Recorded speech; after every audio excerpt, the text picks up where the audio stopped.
Zoši, viděli jste ten play? Ty pičo! Pomeje. To je moje kolo tohle už. Jinak to KFCčko mi asi chutná víc. Jako tam, když si prostě dáš pořádnej kýbl, vole, tak to je něco. To je jako přežíračka totální. Jediný, co mi teda trošku vadí, Joši, ale to musím pošeptat, teď nejsem sprostej tady veřejně. Tak vždycky, když jsem si dal kýbl, tak mě druhý den potom pálila prdel jako král. Jsme rádi za tuto informaci. To je strašné. Tak jako vy to nemáte, jo, když si dáte kýbl, ty vole, tak já prostě druhý den nejsem schopný ničeho prostě. Jako to se nemůžeš ani v klidu vykadit, jo, protože to ti prostě urve tu prdel, když ty vole to jako... Já to nechci být tak sprostej to, ale prostě je to pravda. Kámo, ty si přečet 16 knížek, jo. Tebe baví číst. Já třeba časopis OK, jo. Časopis, ty do toho se zaseknu a jsem úplně v pohodě. Dám celý naraz. Knížka ani náhodou. Ale poslední knížka, co jsem kdy přečet, tak byl Kocour Modroočko.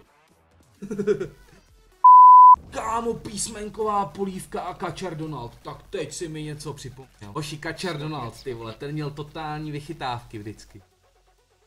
Normálně tam měl jsem brejle, který měli zpětný zrcátka. Viděl jsem za sebe. Byl jsem největší pán. Já jsem zase s babičkou pek štrůdly, Joši. Když babička pekla něco. Já jsem měl normálně mini prkínku, mini paličku.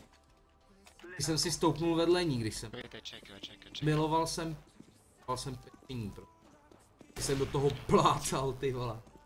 To taky dobrý. A to jsou vzpomínky. Nebo vážit a pak vysejít normálně pšenici. Byla taky totální. Jsem totálně miloval. A jak oni mají v těch jezerečkách ty obrovský dílny, se opravujou ty traktory a to. Ty vole, tam jsem si hrál, oši. Bylo totálně epic. Vždycky celý rok jsem se těšil jenom na to, jak budu s dědou jezdit tyve do práce. Oni tam všichni dostávali prostě svačiny, že? Jakoby na ten den, aby měli do toho traktoru a jsem to dostával s nima. To jsem byl totálně od... Tak si pamatuju, jak jsem sbíral kudlanky dědovi do auta, ty vole. Tohle je dobrý, hošite!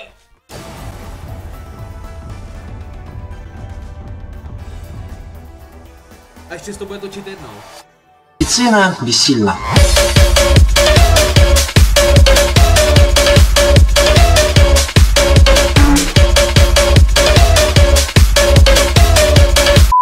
Pískat kámo mi jde, no.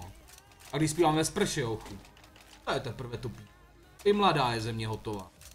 To je jako když dám nějaký refrém, jo. Opravdu se na to soustředím. Povede se mi zrovna. Strašně to, aby za to bylo. Vy jste teprve viděli něco.